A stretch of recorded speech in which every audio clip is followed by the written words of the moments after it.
शापित भेड़िया एक रहस्यमयी कहानी। कई पीढ़ियों से एक छोटा सा गांव हर पूर्णिमा की रात एक खूंखार भेड़िए के आतंक से कांप उठता था। ग्रामीण अपने घरों के दरवाजे मजबूती से बंद कर लेते, लेकिन भय उनके दिलों में बसा रहता। कहते हैं ये भेड़िया कोई साधारण जानवर नहीं बल्कि एक श्रापित आत्मा थी जो अपनी त्रासदी से मुक्त होने के लिए गांव पर कहर बरपाती थी। उसकी लाल चमकती आंखें और डरावनी गुर्राहट हर किसी के रोंगटे खड़े कर देती थी। गांव के सबसे बुजुर्ग व्यक्ति बाबा रघुनाथ ने एक रात कहानी सुनाई। ये भेड़िया दरअसल एक इंसान था जिसे सालों पहले एक तांत्रिक ने श्राप देकर राक्षसी रूप दे दिया था। गांव के लोग अब इस आतंक से छुटकारा पाना चाहते थे। उन्होंने पंचायत बुलाई, मशालें जलाकर रणनीति बनाई और यह निर्णय लिया कि किसी को इस भेड़िए का सामना करना होगा। युवा अर्जुन, जो अपनी बहादुरी और तेज दिमाग के लिए जाना जाता था, ने आगे बढ़कर इस खतरे का सामना करने का निश्चय किया। अर्जुन ने अंधेरी रात में तलवार हाथ में लिए गहरे जंगल में कदम रखा। वहां घना कोहरा था, पत्तों की सरसराहट से उसके कान चौकस हो गए।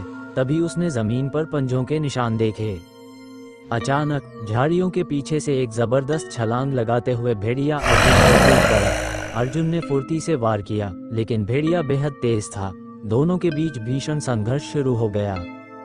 लड़ाई के दौरान अर्जुन को याद आया कि बाबा रघुनाथ ने कहा था, भेड़िए को इंसान में बदलने का उपाय सिर्फ वही तांत्रिक जानता था जिसने उसे श्राप दिया था। अर्जुन ने कई कठिनाइयों के बाद तांत्रिक को खोजा और उसे मजबूर किया कि वह श्राप हटा दे। तांत्रिक ने मंत्रों का उच्चारण किया और भेड़िए के शरीर से स्वर्णिम ऊर्जा निकलने लगी। धीरे धीरे वह अपने इंसानी रूप में लौट आया, एक युवक जिसका चेहरा पछतावे से भरा हुआ था। अगली सुबह गांव में पहली बार चैन और शांति थी। अर्जुन की वीरता के कारण गांव पर मंडराता खतरा हमेशा के लिए समाप्त हो गया। भेड़िया, जो अब इंसान बन चुका था, कृतज्ञता से अर्जुन के सामने झुक गया।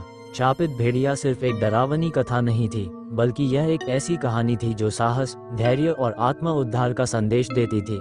अर्जुन की बहादुरी ने साबित किया कि हर श्राप का अंत संभव है, बस सही व्यक्ति की जरूरत होती है।